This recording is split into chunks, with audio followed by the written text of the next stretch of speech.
The sun sank below the skyline, painting the tall glass buildings in a palette of orange and purple.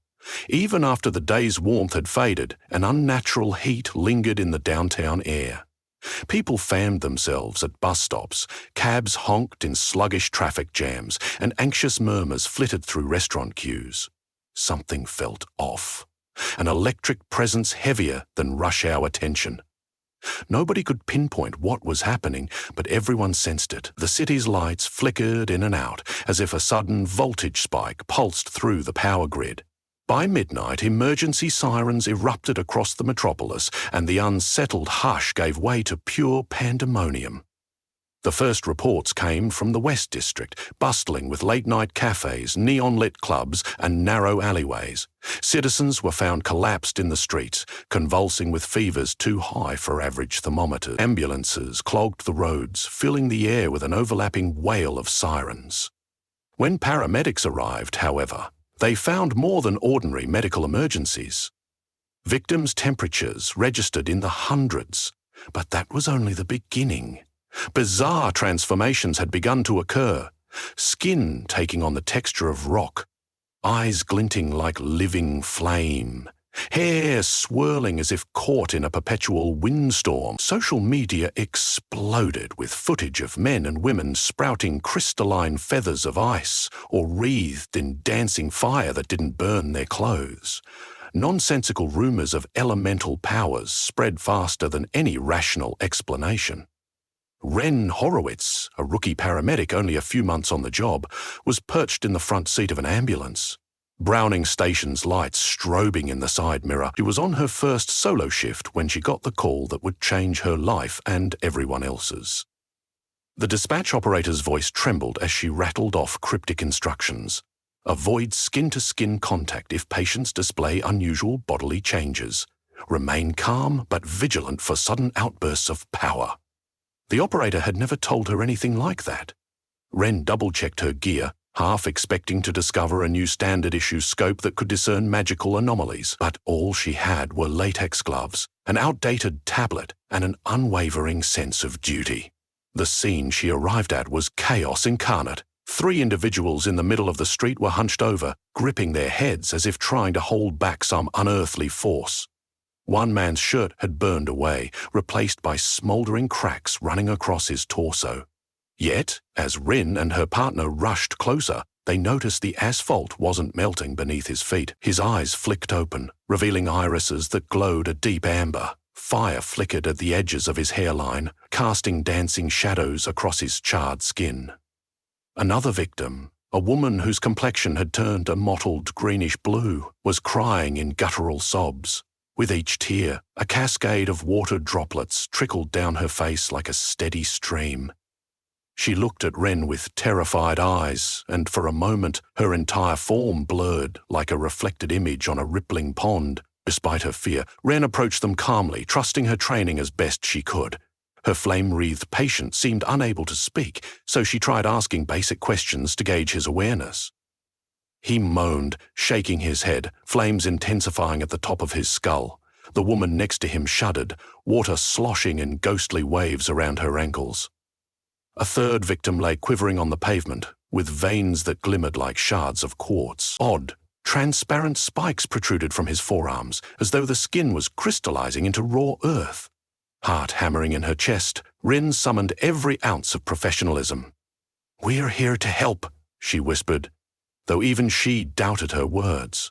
No standard medical procedure applied to these strange elemental transformations.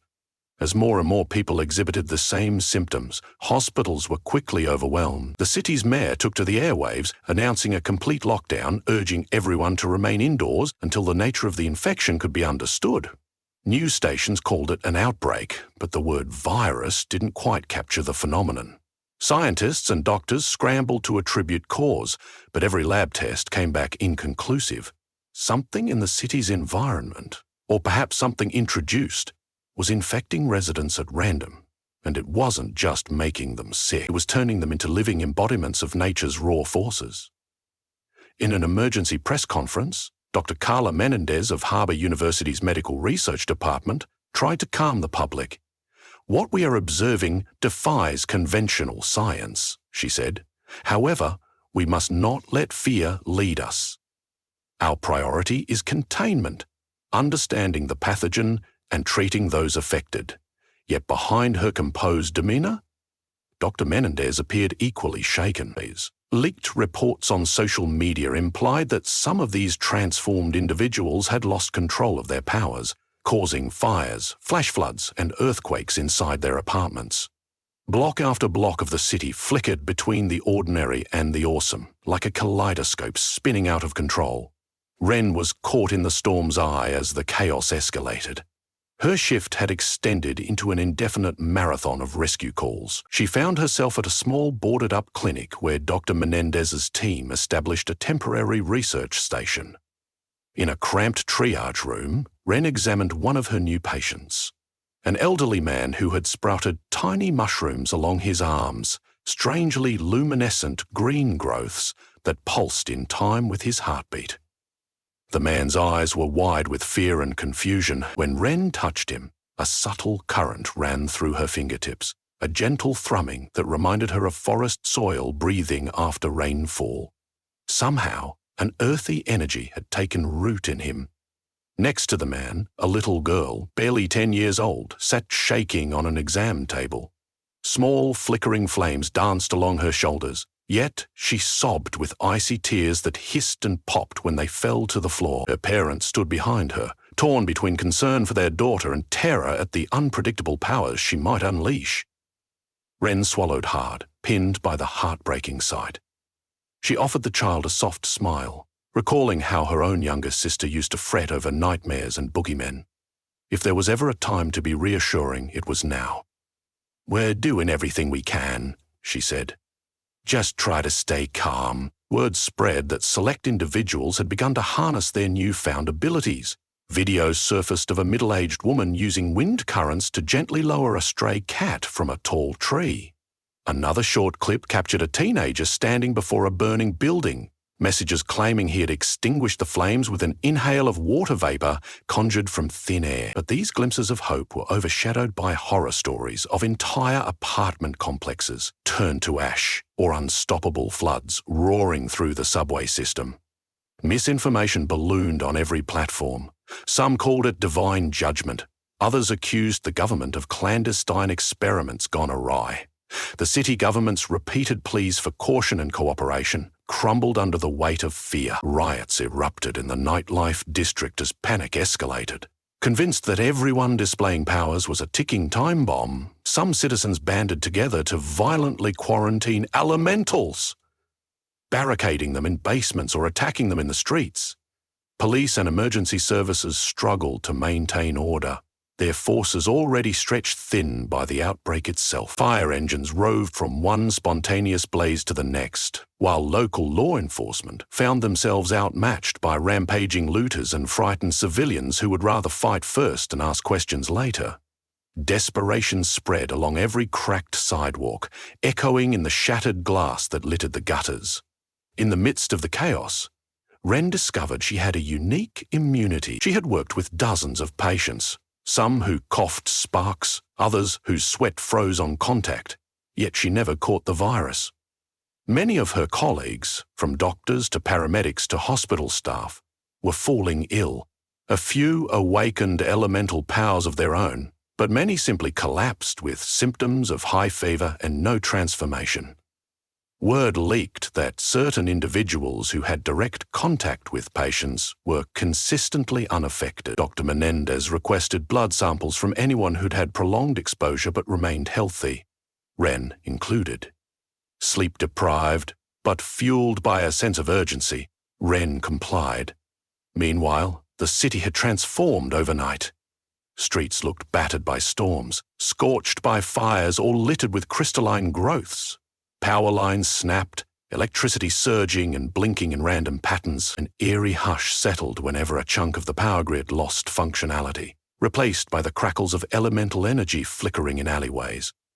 At one point, a group of friends tried to harness their transformations cooperatively, shaping vines to restore battered fences and quenching small fires with summoned streams of water. Wren watched them from a distance, struck by the quiet heroism that bloomed in such dire circumstances. Even though fear overshadowed nearly everything, there were flickers of courage and unity.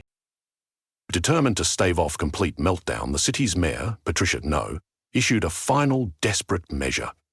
She announced a citywide gathering in Central Park, urging the healthiest elementals and unaffected citizens to band together for a strategic plan.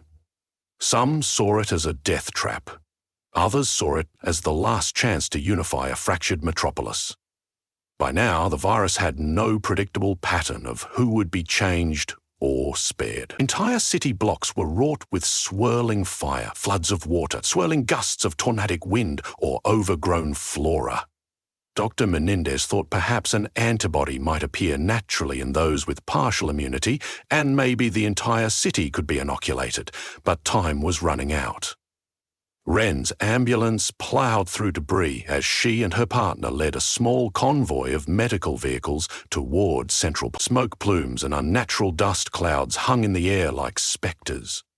A spontaneous whirlwind erupted near a battered food truck, scattering newspapers and broken glass. Driver adrenaline pumping, Wren swerved the ambulance with precision. When they arrived at the park, it felt like sacred ground rising above a battlefield. Families huddled in the grass, battered yet hopeful. A stage had been erected near the main fountain, which now shimmered with arcs of water that leapt into the air without a visible source.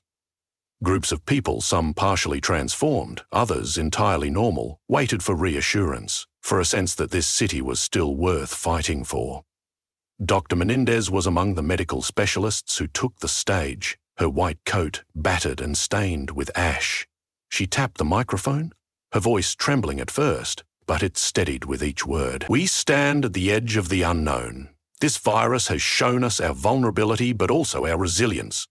We have discovered hints that some people exhibit a natural immunity, like paramedic Wren Horowitz here, who has treated numerous patients without growing ill or manifesting powers." With that introduction, Wren reluctantly climbed the steps. She'd never been one for public speaking, but the desperate eyes staring back from the crowd spurred her on. "I'm no scientist," Wren began, her voice echoing through the park. "But I know how important it is to stand together. If we can find a way to stop this thing, maybe even reverse it, we need to trust each other more than ever. We can't let our fear tear us apart." She looked over the crowd. Some faces flickered with uncertain hope. Others burned with cynicism or anger, yet for a moment their attention united, directed at this improbable alliance between doctors, city officials, and newly empowered elementals. Dr. Menendez jumped back in. "We need volunteers who are willing to donate blood, both elementals and non-elementals. Our scientists have set up stations around the park. If enough of us work together, we might identify a key to halting the virus. This is not a forced measure, but we urge you. We must act swiftly." A handful of elementals stepped forward. One was a tall, stoic man whose skin looked like flecked marble, swirling grey veins coursing through his forearms. Another volunteer was a woman with hair that crackled like static electricity, tiny sparks dancing over her scalp. The people in the park parted to let them pass, some staring warily, others with awe. More joined, forming a line at the hastily arranged blood donation tents. Wren and Dr. Menendez took charge of the medical side, drawing samples, labeling them carefully, and passing them to lab technicians. No one knew if the samples would yield a viable cure, but hope pulsed through the park like a second heartbeat. Word of the gathering reached beyond the park, drawing others in. Some came to offer medical help or moral support.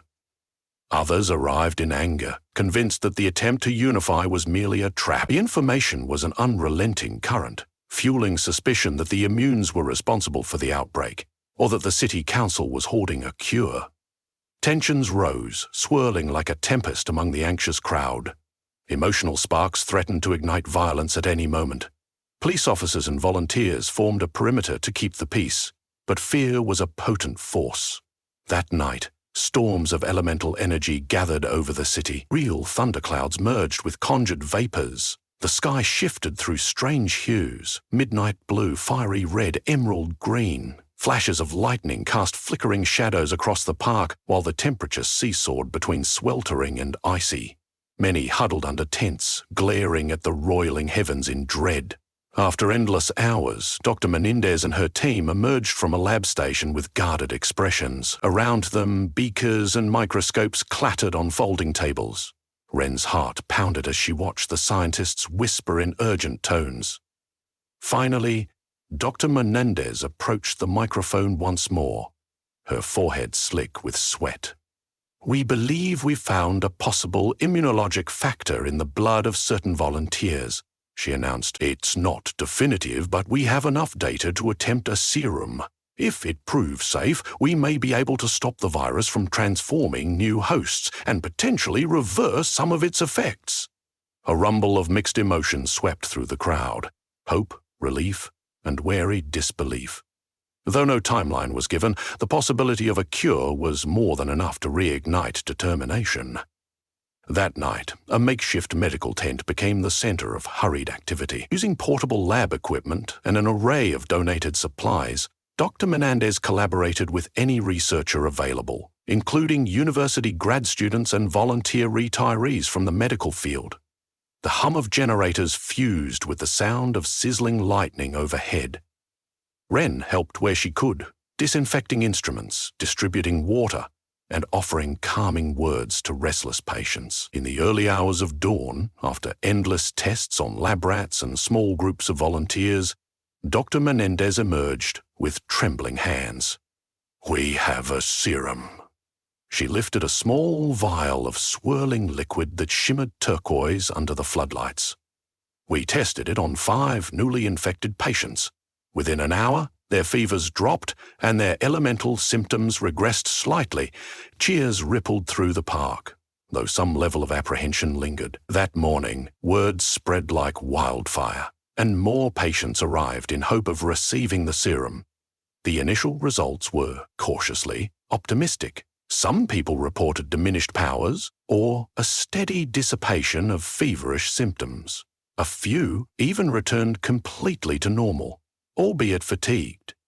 The lines at the medical tent doubled as families brought their loved ones in for a chance at salvation. Wren threw herself into assisting Dr. Menendez with inoculations, scanning hospital charts, and monitoring vital signs. Each time a patient stabilized, she felt a surge of relief that matched the rising morale around them. But not everyone welcomed the serum. A faction of elementals who had grown attached to their new powers saw the cure as a threat. They believed the transformations heralded a new evolutionary step, that humanity's destiny had arrived in the form of living elemental magic. A smaller group even attempted to sabotage the medical tents, setting off a wave of confrontations. Cries of "evolution, not regression," spilled through the crowd. Some newly empowered individuals demonstrated extraordinary skill, conjuring walls of wind, flare-ups of flame, or earthen barriers. Police scrambled to keep them contained. A swirl of fire rose into the dawn sky as one radical group tried to break through. People scattered and fear spiked anew, yet many of those with powers were desperate to be rid of them. Unable to cope with the physical strain or the danger of losing control, groups of elementals, even those with advanced abilities, joined hands around the medical tents to protect them from agitators. Flames danced harmlessly above their heads, swirling with arcs of water, swirling gusts, and shimmering shards of earth that formed a protective ring. In the midst of a fractured city, a new sense of unity was forged. There, under the swirling sky, people fought to safeguard a single chance at healing. Through dawn and into the next afternoon, the serum was administered to hundreds, then thousands, as word spread via radio broadcasts and city bulletins. Though not every patient responded instantly, some required higher doses or displayed lingering elemental traits. The overall effect was promising enough to confirm the city was no longer spiraling toward annihilation. Once lost power returned to parts of the grid, thanks to newly stabilized citizens volunteering to help repair damaged infrastructure. Where swirling storms once reigned, a calm optimism began to take hold. Charred streets were cleared, and purposeful networks of volunteers remapped public transportation, so aid could reach every district. Wren found stolen moments of rest at the corner of the makeshift clinic, leaning against a cot as the late afternoon light cast golden rays across the park. Despite her exhaustion, she couldn't suppress a faint smile. Chaos was still unraveling at the fringes of the city, and no one knew if the serum would offer permanent protection, but for the first time in days, a whisper of hope felt real. She watched as Dr. Menendez and her colleagues scurried between tables covered in vials and notes, a scene reminiscent of the busiest hospital wards. But there was no panic here, only focus and a firm resolve to heal the wounded city. As the sun dipped again, painting the sky in a final blaze of orange, Wren realized she hadn't formally checked in with her family in over a day. She slipped away from the tent and dialed her sister's number. The call rang and rang before going to voicemail. A pang of worry twisted her stomach until she saw a missed text message from her sister. "Still safe? Mum's fine. We'll try to head to the park tomorrow." Relief washed over her like cool rain. Then she glanced around, noticing the faint outlines of what had become an impromptu city within a city. Tents crisscrossed the lawn, medical stations glowed with industrial lights, and donation hubs buzzed with volunteers handing out supplies. At the very center, the fountain continued its mystical dance, arcs of water seemingly responding to the people's collective determination to save their home. At some point that evening, Mayor No stepped onto the stage once more, greeting the exhausted but resilient crowd. "3 days ago, we stared into the unknown," she said, voice steady. "Tonight, we stand united. There is still much work to be done, but we have proven that we are greater than our fears." Applause broke out, scattered at first, then swelling into a tangible wave of relieved exuberance. Wren gazed up at the swirling skies, still threaded with flickers of unnatural storms that occasionally rolled in from distant parts of the city. She breathed deeply, taking in the air that crackled with tension and hope. In a matter of days, she had witnessed unimaginable transformations, lived through nightmares, and seen acts of heroism that transcended any lines of normal and extraordinary. Everyone had changed, city included. The streets once lost to flames and floods were now echoing with renewed purpose. If they could contain and eventually eradicate this virus, if the serum truly worked, perhaps this event would become a turning point in how they perceived power, community, and responsibility. Despite the exhaustion weighing her limbs, she felt a new fire spark inside her. She remembered her oath as a paramedic, to help those in need, no matter the odds. This was bigger than any medical emergency she'd ever imagined, but she was in it now, part of a collective drive to heal the city. As she surveyed the rows of cots and the crestfallen people seeking care, she also glimpsed a second truth. Not all transformations were meant to be cured easily. Some would remain changed, whether by scars on their bodies or by residual powers that never fully receded. Part of her wondered if the city itself would ever truly return to the mundane normalcy it once knew. Pushing that thought aside, Wren adjusted her ponytail, stepped closer to the row of patients, and offered a smile. "Let's get you back on your feet," she said to a trembling teenager, half his face still shimmering with watery reflections. He nodded, mustering a shaky, hopeful grin. In the corner, Dr. Menendez resumed tinkering with her test tubes, determined to refine the serum. Mutual support radiated through the park, forging an unbreakable sense of camaraderie. And so, as night fell and the improvised lanterns in Central Park glowed like beacons, the city held its collective breath in anticipation of dawn. Because tomorrow was another day, a day that could bring breakthroughs or setbacks, but a day they would face together. Even on the brink of supernatural disaster, the threads of humanity refused to break, and in that unity, a fighting chance was born.